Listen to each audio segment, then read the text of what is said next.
नमस्कार शेतकरी मित्रांनो, आज आपण खोडद या भागात थोरात साहेबांच्या चवळीच्या प्लॉटवर आलो होतो. तर थोरात साहेबांनी ह्या प्लॉटसाठी आपलं स्ट्रायकॉन नावाचं प्रोडक्ट वापरलं होतं अळीसाठी. तर त्यांना काय अनुभव आला ते थोरात साहेब तुम्ही थोडंसं मनोगत व्यक्त करा. नमस्कार, मी शिवाजी थोरात. खोडद या ठिकाणी राहतो.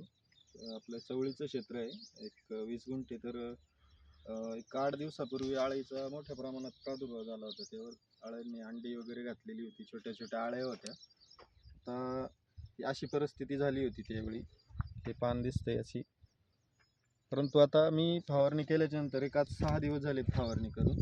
तर आता नवीन जी पानं निघाली ती एकदम फ्रेश आहेत आणि जुनी जी पानं आहेत त्यावरची अळी जाऊन पानं पण सुस्थितीत झालेली आहेत. म्हणजे एक प्रॉडक्ट वापरून मी समाधानी आहे. तर माझं एक शेतकऱ्यांना सांगण्यात आलं की अळीसाठी एक उत्तम पर्याय आहे केरनचं स्ट्रायकॉन म्हणून. तर ते वापरायला काही हरकत नाही असं माझ्या अनुभवानुसार. तर धन्यवाद साहेब, तुम्ही केरन कंपनीला माहिती दिल्याबद्दल. धन्यवाद.